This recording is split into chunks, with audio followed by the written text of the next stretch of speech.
Hello everyone and welcome to this video. In this video we're going to be exploring Armitage. Alright, so we're actually going to be performing exploits on our vulnerable operating system, which in this case is Metasploitable 2. So I hope you're really excited.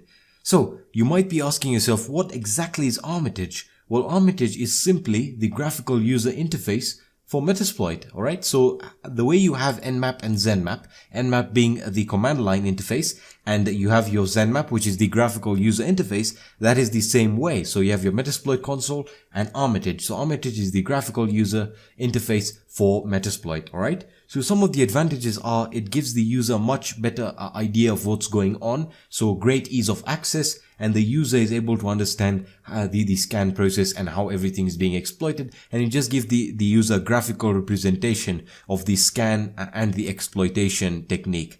Alright, so let's get started. Now by default, Armitage can be found on the dock on Kali Linux. So if you just go to the little green haired creature icon, I'm not sure if that is what it is, but regardless of that, as you can see, it is Armitage.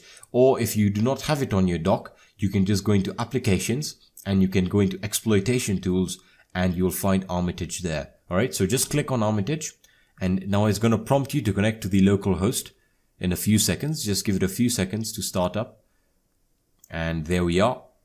It's going to prompt you to connect to the local host and the port. Just hit connect. Do not change anything here. And once you hit connect, it's going to prompt you to start the Metasploit RPC server. So just hit yes, we want to do that. And now it's going to start connecting to the remote host, and just give it a few seconds and we should be good with Armitage. Alright, so the great thing about Armitage, as I said, is that the exploitation the exploitation process is automated, as well as the setting of hosts, the setting of targets, but vulnerability analysis. It also offers functionality like that, and we'll be looking at this when we'll be exploiting our Metasploitable 2 virtual machine.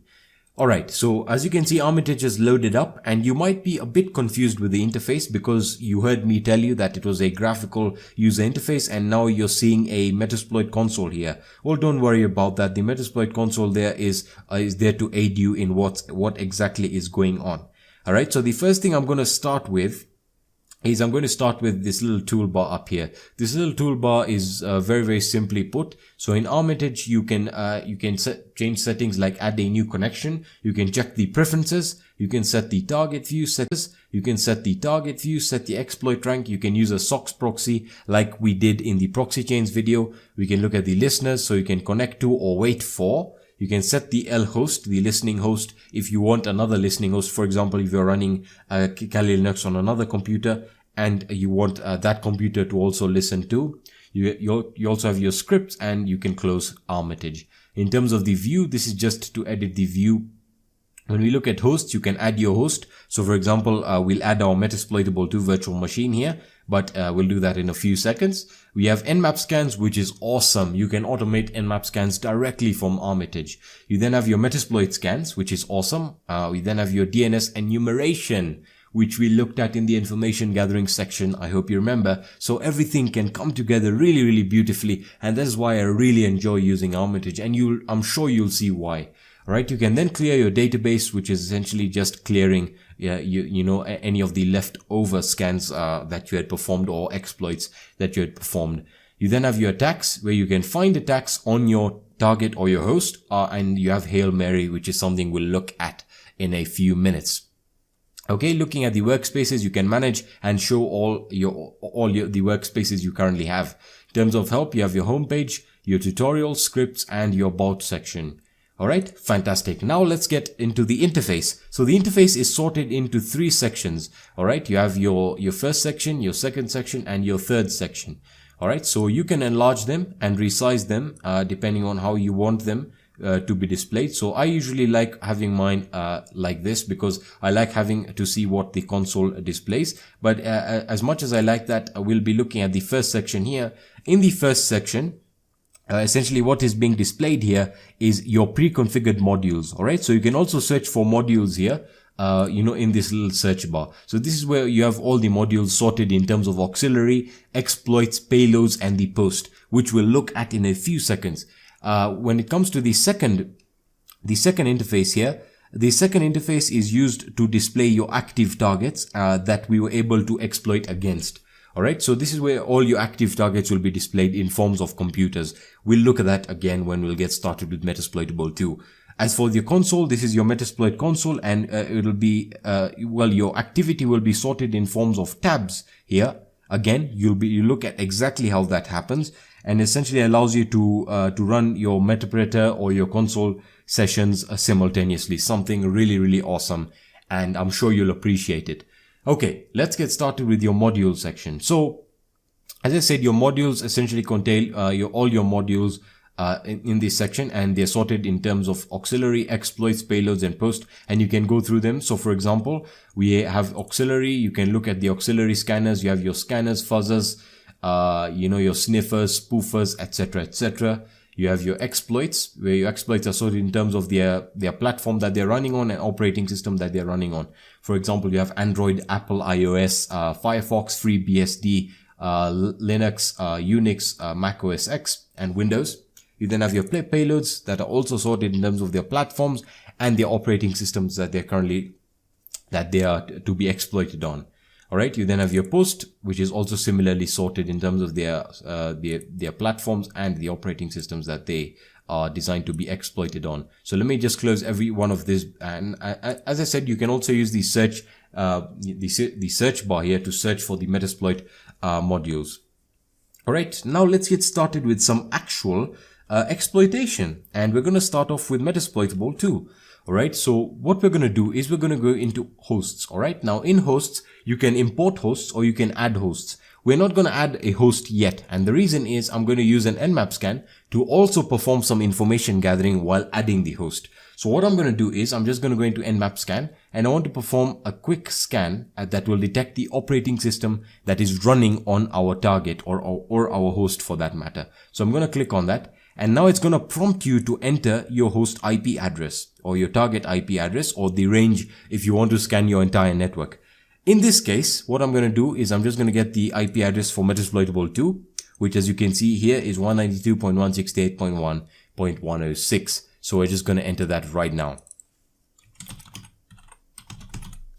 Excellent. So once we hit enter, it's going to perform the Nmap scan and it's going to detect what operating system is running. Now, as I said here, the activities are going to be sorted out in terms of tabs. So your console is still open and your Nmap scan is still ongoing here, or it's just started, and you can run them both simultaneously, which is fantastic, right? So the scan is done and it should give you a prompt here saying the scan is complete. Voila. So it's going to give you an option here saying use attacks, find attacks to suggest applicable exploits for your targets.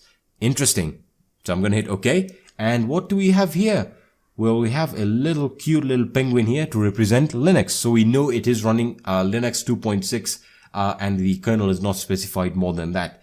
All right. So, you can see the services and the ports and the services running on these ports with the Nmap scan. So we were able to get information about our target, and now we understand what operating system is running on it, and we can see the services running on the ports. In the previous video, we looked at exploiting the FTP protocol or the FTP port with the VSFTPD backdoor. And how did we do that? Alright, the first thing we did is we know that it exists as an exploit. So we're going to go into our modules and I'm going to show you exactly how to find it. So we're going to go into exploits and we are going to go into Unix because it is a Unix exploit. And once I click into Unix, we're going to then select the protocol, which in this case is the FTP protocol right here. And we're going to expand that and voila, you have your VSFTPD 2.3.4 backdoor. So if you want to execute this, what we do is we just double click it. All right. And once we double click it, it's going to give you the options that we used in the previous, or we used in the Metasploit console, options like setting your R host and the R port. So by default, the L host, which is your listening host, which is your IP address, is set by default. So 192.168.1.107, and the default listening port is also set, by default. All you have to do is just enter your R host, which in this case is 192.168.1.106, and we will exploit the backdoor using the FTP service. So 192.168.1.106. And once you're ready, you can just hit launch. All right. And it's going to launch the exploit. So just give it a few seconds and it's going to open up a new tab over here, the exploit tab. Just give it a few seconds here. And there we are, found shell, command shell open, and voila, we have backdoor access. Now you might have noticed something also very, very interesting. The Linux computer here is now surrounded by lightning or electricity and is turned red. Now this means that we have successfully exploited this system in one way or another. All right, so this is fantastic. Everything is automated really, really well. But now you might be asking, I want to exploit more things with Metasploitable. What can I do now? All right, tell me what I can do. So what we're going to do is we're going to close up this menu here. And what the awesome thing here, as I said, is the automation. But before that, I'm just going to, well, if I look at the shell that's running, if I right click, sorry about that. If I right click on the target, we can see that it gives us options to log into the default network services. Now that is something just, very, very common. Once you've cracked them, if the cracking process is possible, you can then log into things like the FTP protocol, the HTTP, MySQL, SSH, you get the idea. Now the shell that we created, which is what the exploit that we used, allows us to interact with it. We can then upload, we can pass the session, we can post modules, and we can disconnect. So let's say we wanted to interact with it. So if we wanted to interact with it, it's going to open up a shell for us. And again, we can list the files on the server, the Metasploitable 2, virtual machine, which is considered to be a server because it does run some web applications. And voila, you have access to the root folder. So let's see if we change directory to the home directory and we list the files in there. We have the MSF admin. So let's also change directory into that MSF admin. And we can list the files in there. We have the vulnerable. So cd vulnerable. cd vulnerable. cd vulnerable. And if we list there, we have the web services that are running. So you have MySQL, the Samba, TikiWiki, etc., etc. So I'm just going to close the shell because we are done with that exploit. Let's look at how to exploit or how to find exploits automatically now. So I'm going to close that shell. And I'm just going to right click and I'm going to go to the shell one and I'm going to hit disconnect because we're done with that exploit, right? So once it's disconnected, it's going to remove the little icon that denoted the fact that the operating system or the computer was exploited. Now, you might be asking, well, how do we exploit it automatically, or how do we find exploits automatically? Well, we go into attacks and we find attacks.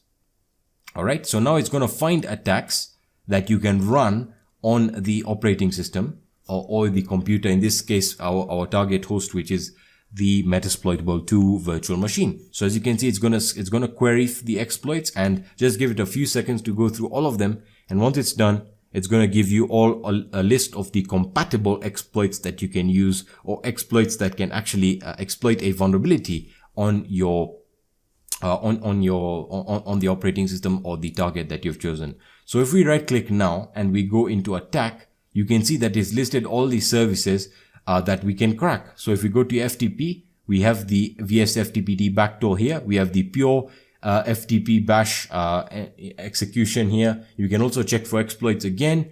You have your telnet, you have your HTTP vulnerabilities. So these are all vulnerability or exploits that you can run on this virtual machine. So if we go to, for example, something like the web app, we can, or let's look at something more practical. Sorry about that. If we go into the MySQL, so we only have one exploit for the MySQL database. So if we click on this payload, if we load it, and let's see if everything is set correctly, the rhost, there we are. That's okay. So we're just gonna launch, or let's see if we can get any information. Right, so it's going to start the exploit in a new tab. I'm just going to close the old tab. So it's going to start the exploit process. Just give it a few seconds here. And there we are. It's going through a process. For some reason, the MySQL function system execution is not available. So yeah, this exploit did not work. Now, this is what I was talking about. Now it is going to work.